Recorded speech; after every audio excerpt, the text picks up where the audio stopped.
Good evening. On behalf of the Student Council and Peer Leadership Council, I would like to welcome you to the 2021 Elgin Park Virtual Career Webinar. Today, I'm speaking on the shared traditional and unceded territory of the Katsi, Semiahmoo, and other Coast Salish peoples. To begin, my name is Rachel, and I'll be your coordinator for this session. We also have our wonderful PLC and Stuco volunteers here as chat moderators and note takers. I'll be passing the mic on to our student interviewer, Jasleen, who will introduce our honored speaker today. Hi, everyone. My name is Jasleen. So for this session, we're extremely honored and lucky to have Dr. Lowe as our guest at Elgin Park and speak to us about his career and experiences as a family physician. So Dr. Lowe graduated from the University of Victoria with an undergraduate degree in biology. He then went on to medical school at UBC. He has continued to practice in family medicine since 1997 until now.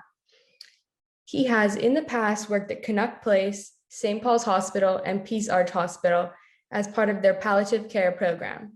In addition to being a family doctor, Dr. Lowe is also the principal investigator at Ocean West Research. I'm sure many students here, myself included, are interested in going into the field of medicine after high school. So I'm sure we are all very excited to listen to someone who has quite a lot of experience in various fields of medicine. And with that being said, we are very grateful that you have taken the time out of your busy day to provide us with some valuable information and insight into your profession. So without further ado, please join me in welcoming Dr. Lowe. Hi, everybody. Thanks for inviting me tonight. All right, so we're going to start off, and I have some questions to ask Dr. Lowe. So my first question is, what was the most difficult experience you faced in medical school, and how did you cope with that challenge? So there were quite a few difficult scenarios in medical school, but probably what comes to my mind was when I was in fourth year, and I was looking after a very young patient. I think he was in his 30s, and he was on the medical floor. And he was, unfortunately, he was diagnosed with a condition that was not curable, and he was dying. And so it was quite hard because he wasn't that much different in my age. And so he, just to kind of see a patient similar to my age, going through a rough time and succumbing to his illness, it was pretty hard for me, realizing that I couldn't really help him physically. So I was really just left to support him with his suffering and his symptoms, and also emotionally. So it was good to have mentors. We have mentors in medical school. These are physicians who are above us, and we also have consultants who are very helpful in guiding us and providing us with counsel. One thing about being in medical school is that you have this group of people who are your colleagues, your classmates, and they're all supportive, and they're all your friends. So quickly you rely on certain people to help you and to provide reassurance that we're doing okay. So relying on the support and accessing support of people is very important during the hard times. Yeah, well, I'm happy to hear there's many people you can rely on in medical school. That's always a good thing. Yes. So next off, I know there are many opportunities that come with the family physician. So can you please elaborate on those different opportunities? And also, what is it like managing drug trials within your location? Yeah, that's a good question. Well, first of all, as a family physician, you have the unique opportunity to look after patients of all ages, and you get to deal with conditions of wide diversity. So you have to know a little bit about everything. As a family physician, as you grow and you gain experience with your patients, Many times you become interested in another field. So you can actually become subspecialized as a family physician and gain more knowledge in a certain field, such as women's health or sports medicine or palliative care. So I became very interested in palliative care and was able to work outside of my family practice and also work in a hospice as well as an adult palliative care unit. So as a family physician, you are able to change things as time goes on. So as part of my family practice, as years go on, I am growing older as well as my patients. And many medical conditions come into play. And one of the major medical conditions that we are faced with today is diabetes. And it's increasing in incidence across North America and internationally. So I became very interested in learning about the new therapies available to patients with diabetes. And as such, I became very interested in research. So about 15 years ago, I decided to start participating in research. And about 10 years ago, I formed a company at my office that actually performs research trials. So these trials are under the guidance of a pharmaceutical company who have medications in their pipeline that are not in marketplace. And it is during these trials that are practiced, not just in Canada, but all over the world, that we help patients with their medical conditions take different kinds of medications that are in the experimental phase. Sort of like the COVID vaccine that had to be put through different trials in order to deem safe before they could be made available to the public. So that is how I started to incorporate research and responsible for all the research trials that occur at my site here in South Surrey. Okay, wow, that's actually really interesting. So now moving on to my next question. So I know you must come across a lot of difficult patients in your profession. So how do you deal with those difficult patients professionally? And what would you say would be some skills you use to necessarily handle those situations? Right. So in my office, with the family practice, one of the nice things about family practice is we're quite acquainted with our patients, very familiar. But in some situations, for example, if I happen to be working in a walk-in clinic shift, you may encounter patients that you don't know. And so you're not really sure what sort of problem they will have. So most of the time, patients that are difficult are usually either angry or upset or frustrated. And they usually have a story to tell. So my first rule of thumb is just to sit and listen to them talk. Usually just address the fact that they are upset, acknowledge that they're upset and that they're angry or frustrated, and let them have their say. And I think just allowing them to speak their mind and getting their anger off their chest is therapeutic. Sometimes we can now move on and help them. Sometimes we can reassure them. And if I'm responsible for causing any frustration or anger, of course, I will apologize. And that's very important in medicine or in any job, is to acknowledge any mistake that you have made and to apologize. It's very important to maintain the relationship with your patient. We are human and everyone will make mistakes. Yeah, so you must have a lot of interesting stories then. Yes, definitely. More than you have tonight, more time than you have tonight. All right, so there are probably a lot of ups and downs about being a family physician. So in your opinion, what do you think is the best and worst part about your job? And what tips do you have for dealing with the downsides that come with being a doctor? So I think one of the best things about being a family physician is that diversity. You never know what you're going to encounter when you go to work. So you have to kind of be up on everything. So it sort of forces me to maintain my medical skills and my medical education. There's definitely a familiarity with family practice because all of your patients are in your own practice, and over the years, you have come to know them well, along with their spouses, their children, and their relatives. So it's really a privilege to know many aspects about a patient and their family. Sometimes patients will divulge information to you that they won't divulge to their family. So there's a special bond and confidentiality that's maintained between a physician and a patient. So it is a privilege to be in that position. So I do wake up every morning, well, most mornings, looking forward to going to work. And I think that's really important when you choose a profession.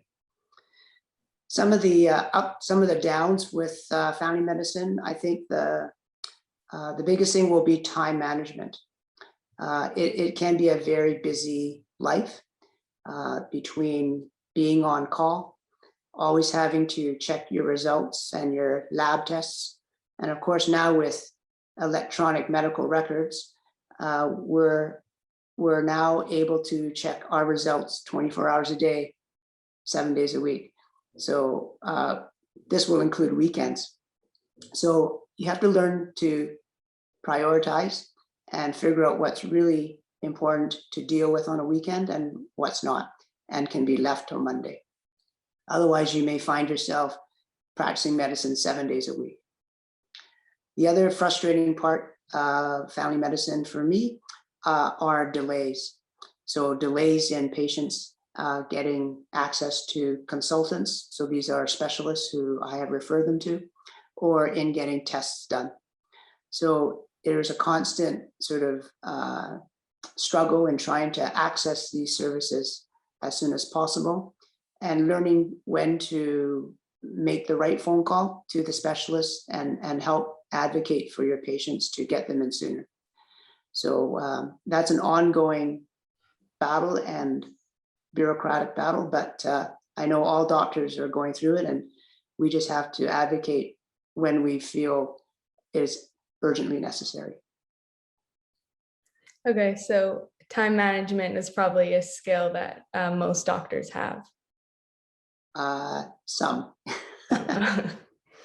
All right, so moving on to my last question is, what is one tip you give to students who wish to find success, whether that may be in their professional careers? One tip, eh? Well, I might have 2 or 3, but I won't belabor them because you're on a time schedule here. If you can, make sure that you go into medicine for the right reasons, or any job for the right reasons. And so you want to be able, you make sure you wake up in the morning and look forward to your job. Don't be afraid to ask for help. Whenever you're stuck, there's always someone who might be able to answer the question near you, or don't be afraid to make that phone call. It's better to have all the information and make the right decision than to move forward and go down the wrong path and regret it later. And lastly, I think that, high school kids these days are very bright. I think a lot of you have the ability to do whatever you want. The world is your oyster. But affability is almost as important as ability. So learning to deal with people, learning to communicate effectively and empathetically, and working well as a team is going to help you in your successful career. Yeah, thank you so much for all these great answers. Medicine is definitely something I want to go into, and I'm glad I have more insight on that now. So now I'll be passing the mic to Ella, who will be directing our student Q&A session. Hi, this is Ella. First of all, thank you so much for participating in this webinar, and then so that we can share your stories and some meaningful comments with each other. So now we will begin our Q&A session. So our first question is, do you have to experience in all the specialties of medicine to be a family physician? So during medical school, you will be going through different sorts of areas, including psychiatry, gynecology, internal medicine, etc. So you'll get a flavor of all the different areas, because while you're in medical school, usually by the time you're in third year, and certainly when you're entering fourth year, you will have to make that important decision whether you would like to specialize in something or go on into family medicine. So you will have exposure especially in third year and part of the fourth year. Oh, My suggestion though, if you do have a particular interest that you sort of already feel that you're destined for, you may want to try to organize that elective early in fourth year so that you have exposure. yeah. Thank you so much for the information. And it's definitely important to follow your interest and your destined interest that you want to follow. And our next question is, can you describe a typical workday? This is a question from Mr. Day. Okay. So I wake up at 6:30 and I have my cup of coffee. No, I'm just kidding. So I arrive at the office about 7:30 and I have a look at my patient load.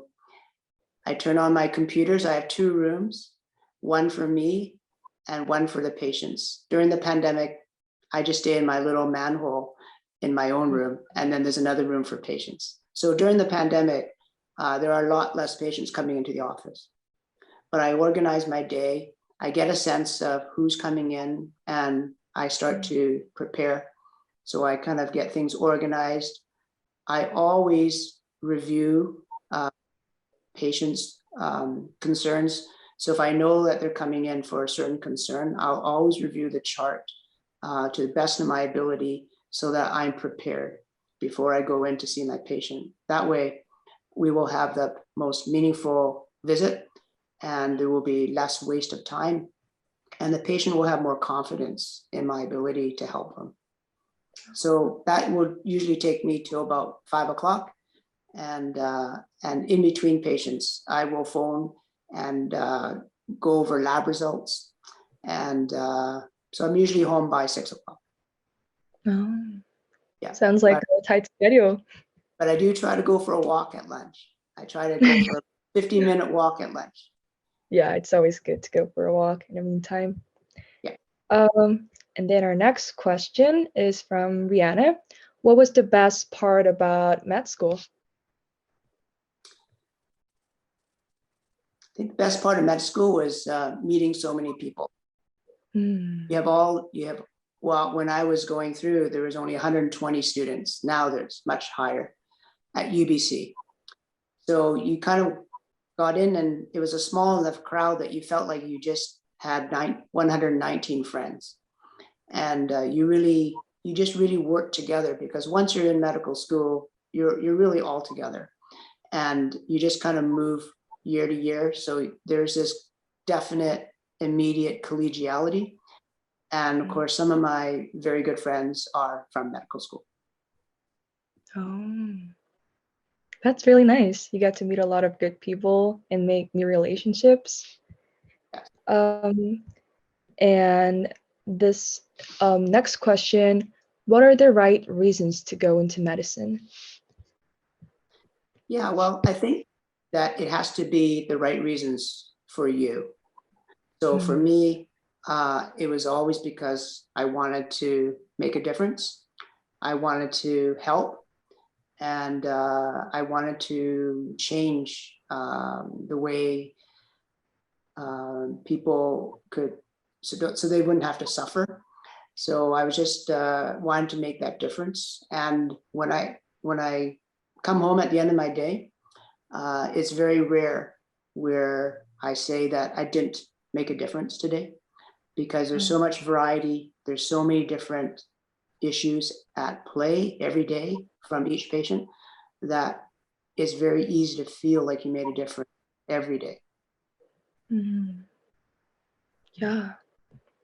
Then our next question, how do you cope with the mental and emotional challenges that come with your job? Yeah. So I try to have a balance in my life. So I'm also a musician. I play piano. I'm in a band.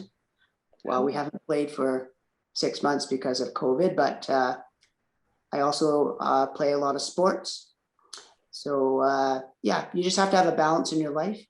And I've got a wide circle of friends. So nice social circle, recreation, and arts. It's that served me well through the years. Yeah, that's a really good way to keep a balance in your life. Do music and sports and also your work. And do you have to be a specific type of person to go into medicine?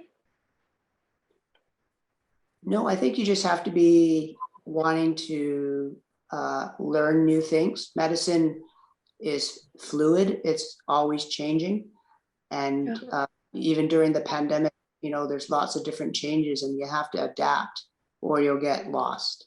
So you just have to be able to be willing to learn, be willing to work well with others, and be willing to help others.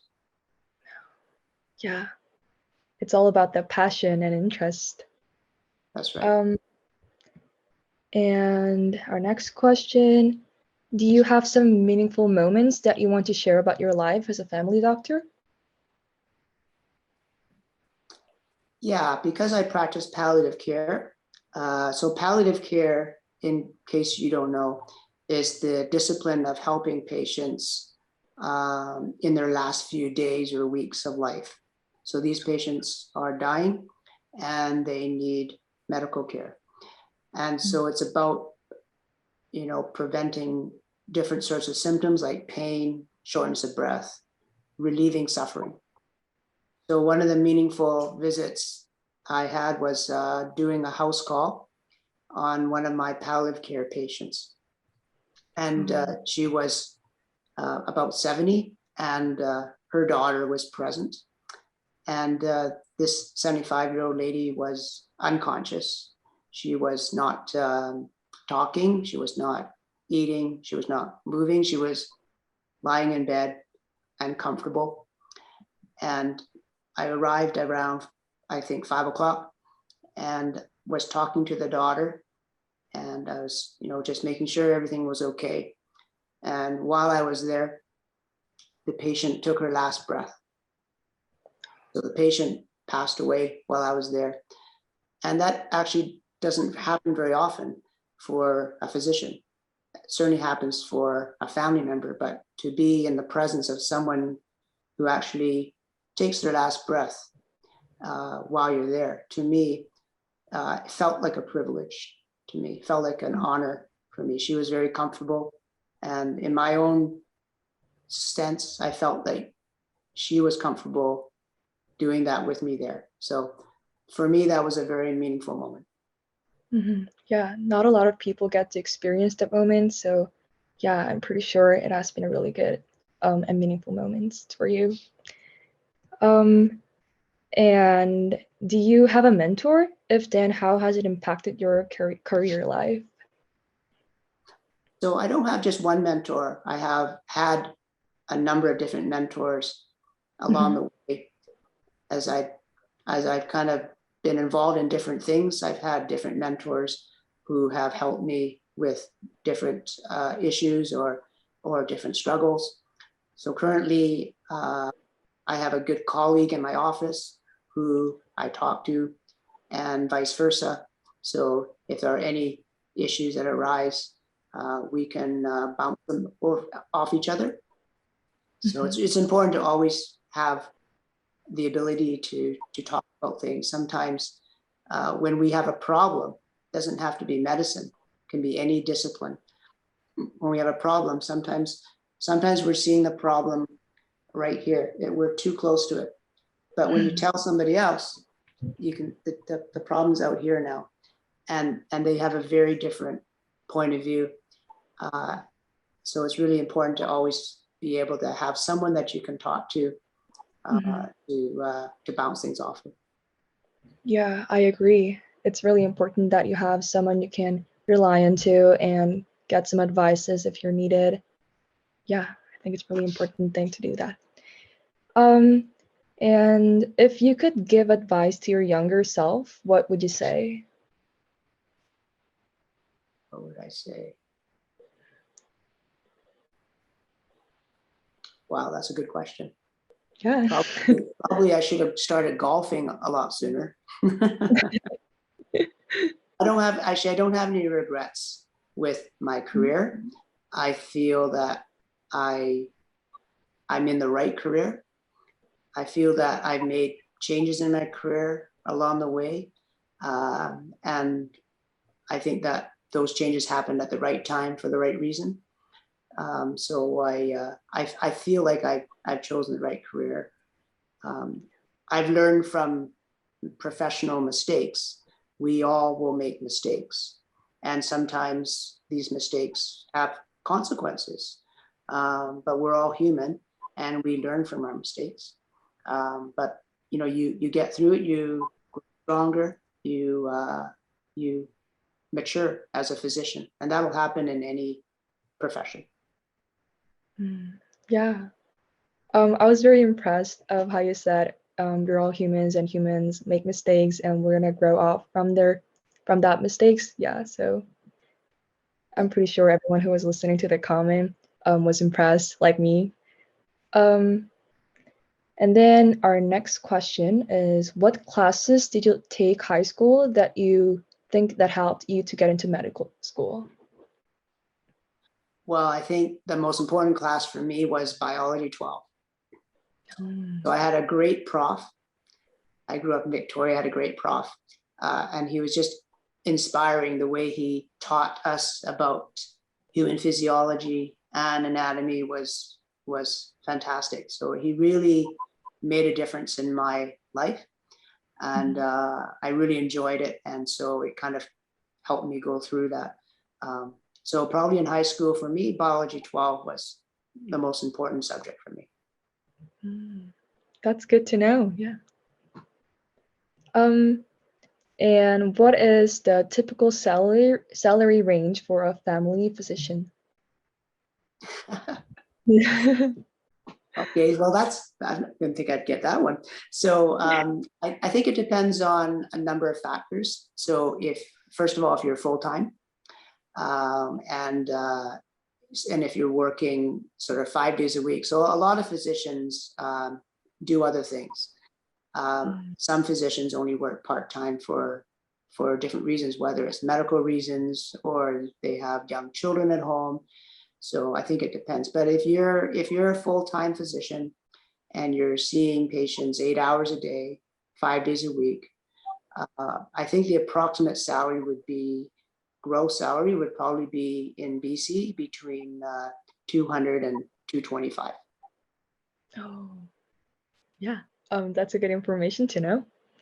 And then our next question, is it true that all doctors have messy handwriting? It probably is not far from the truth, but I have learned along the way to make sure that my signature and my prescriptions are legible.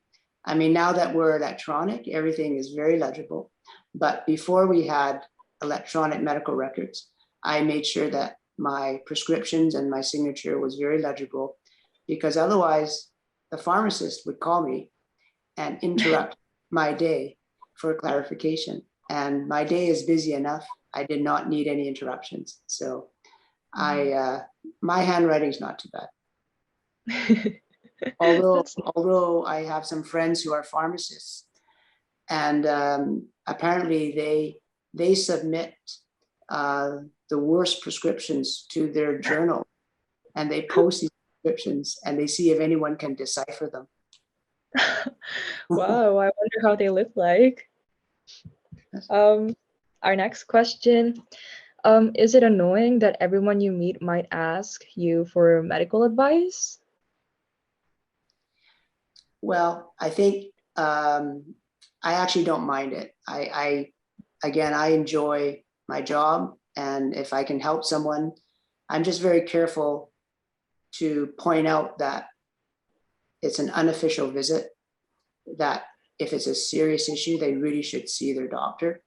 But I will provide advice that they can choose to follow or do what they may. But I'm very careful because it's not an official visit in the office under controlled conditions. So the advice has to be taken with a grain of salt. But no, I don't mind providing advice. Yeah, that's good. And then, are all doctors involved in research? No, actually, I would probably say most are not. I kind of fell into research because of my interest in diabetes. But certainly, if you're interested in research as a physician, and you don't have to be a family physician to be involved in research, there are many other specialties, medical specialties that also require research. But if you're interested in research, then you can incorporate that as part of your medical practice. Oh, what kinds of research have you done so far? Would you want to share some? Sure. So the research that we do is really following an established trial. So it's called a protocol. So the trial protocol is all set up by the pharmaceutical company. So everyone has heard of Pfizer, right? Pfizer, COVID vaccine. So Pfizer is a very large pharmaceutical company. So for example, Pfizer may approach me and ask if I'm interested in helping them with this trial. So they may have a new medication that's not available to the public for high blood pressure, for example. So they show me their brochure, their protocol, and I go through it and decide whether I feel that we can perform the trial, whether we can do it under their guidelines, but mostly whether I feel it's safe. And most of the big pharmaceutical companies, their trials are safe. So then I just decide whether I want to participate in the trial, and then we sign contracts, and then my duty as an investigator is just to perform the trial. So the actual research is, and the analysis of the results and the formulation of hypotheses and the publication is entirely up to the company, not to me. So I'm just one research site out of hundreds of research sites in the world that perform the trial. And our main duty is to involve patients or recruit patients who are interested in participating in the trial. That sounds like a really important role. And our next question, how do you manage the emotional stress that comes with working with palliative care patients? Yeah, so I think that I've been able to manage that by having a balance in my life. So I think I do know, of course, that life is a cycle. We are born, we live our lives, and then we die. So I realize that even myself, I have mortality as well.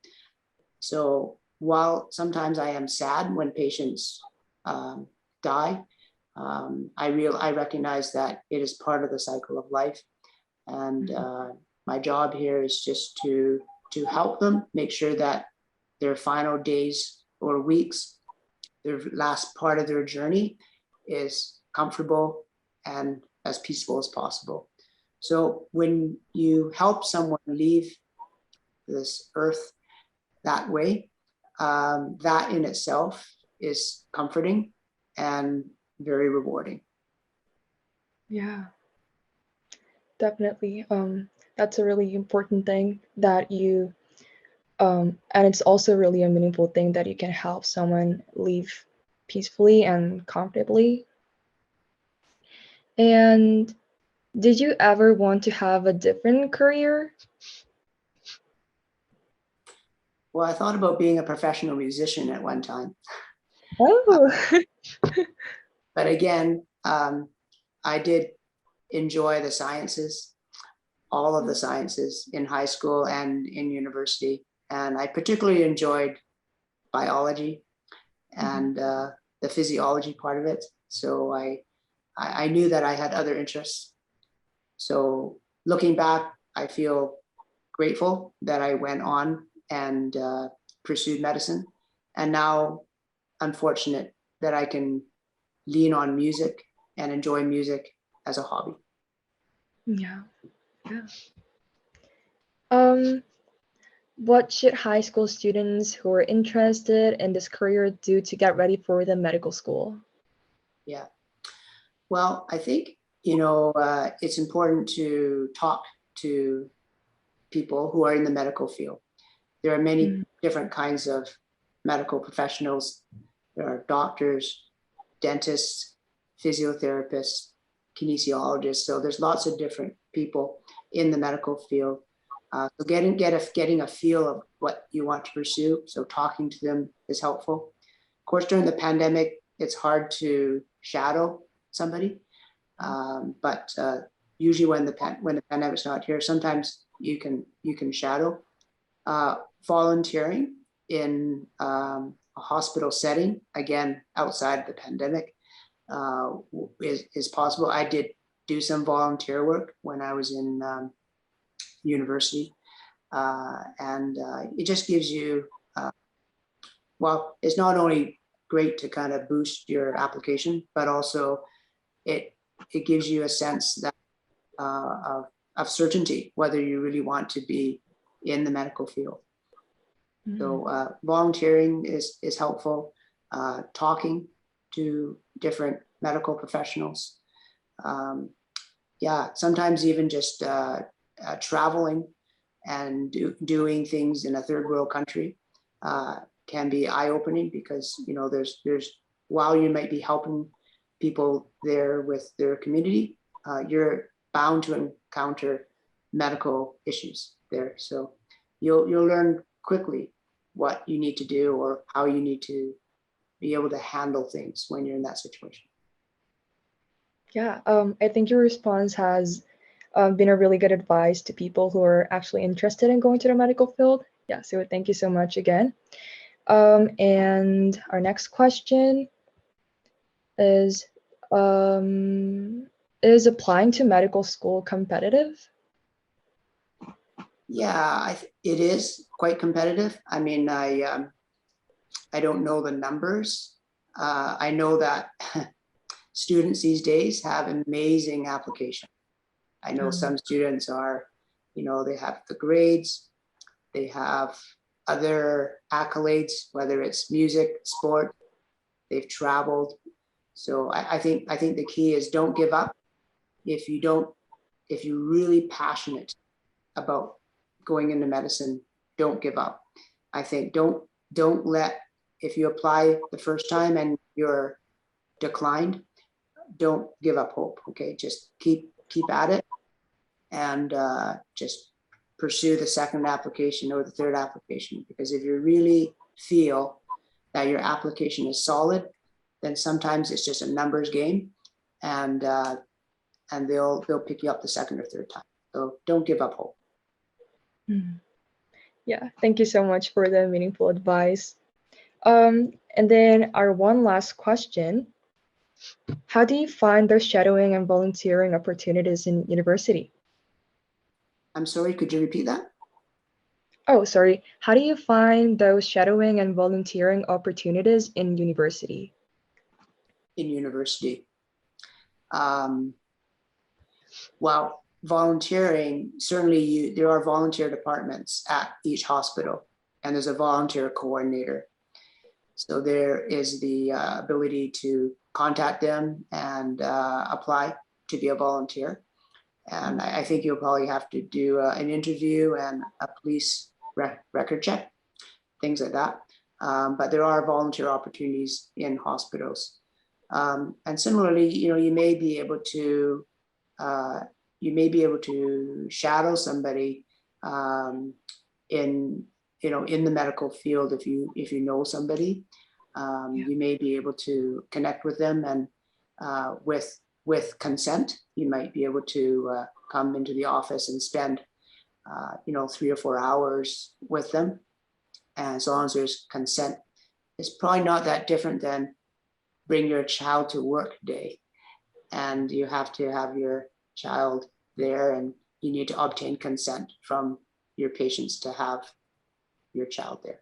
So yeah, you have to just use those opportunities. Sometimes you have to go on a limb, and you might have to just ask them, is there any way that I could just come and shadow somebody, even if you don't know them? Sometimes you have to put yourself out there if you're really wondering what it's like. Yeah, I think it's gonna be a really good experience to volunteer and shadow in university. Yeah, it's gonna be a really good experience. Yeah, that's the end of our Q&A session. Thank you so much for participating. And then now I'm gonna pass the mic to our coordinator, Rachel. So now that our session has come to an end, I would like to once again thank our speaker, Dr. Lowe, for taking the time to join us today. I'm sure many of us were touched by your stories and experiences. And the pathway to becoming a physician is challenging, but it's amazing that you are following your passion and making a difference. And I hope that our students have gained insight in the field of medicine and in life.